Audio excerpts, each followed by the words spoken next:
আজকে রান্না করব আমি পুঁটি মাছ দিয়ে তরতরা করব। তো এখানে গরম তেলের মধ্যে কিন্তু আমি পেঁয়াজটা দিয়ে দিলাম। দেখো পেঁয়াজটাও ভাজা ভাজা হয়ে গেছে। এখন আমি দিয়ে দিব একটু টমেটো। এখন দিয়ে দেবো আমি আদা বাটা আর একটু রসুন বাটা। তো এটাও একটু ভালো করে ভাজা নেই। তো এখন আমি এটার মধ্যে হলুদ দিয়ে দেব আর একটু জিরা গুঁড়া দিয়ে দেব। তো এগুলো আমি একটু ভাজা ভাজা করে নিই। এখন দিয়ে দেবো একটু বাটা মরিচ। তো মরিচটাও একটু ভাজা ভাজা করে নিই। এখন আমি অল্প জল দিয়ে দিব যাতে মশলাটা একটু ভাজা ভাজা হয়। এখন আমি মাছটি দিয়ে দিব। দেখো চুলার আঁচটা আমি একদম কমায়া তারপর মাছটি একটু ভাজা ভাজা করে নিব। আমি একটু চুলার আঁচটা কমায়া দেখো।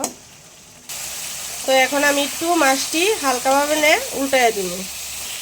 এখানে দেখো পুঁটি মাছ যেহেতু তাইলে তো ভাজা ভাজা করতে হতো না। আমি এখানে একটু অল্প করে ঝোল দিয়ে দিতেছি, তোমরা তোমাদের পরিমাণে দিয়ে দিবা। তো আমি ভুলে গেছিলাম একটু লবণটাও দিয়ে দিলাম। এখন দেখো আমি অল্প ধনিয়া পাতা দিয়ে দিছি, দিয়ে এখন নামাই নিব। আমার তরকারি কিন্তু হয়ে গেছে।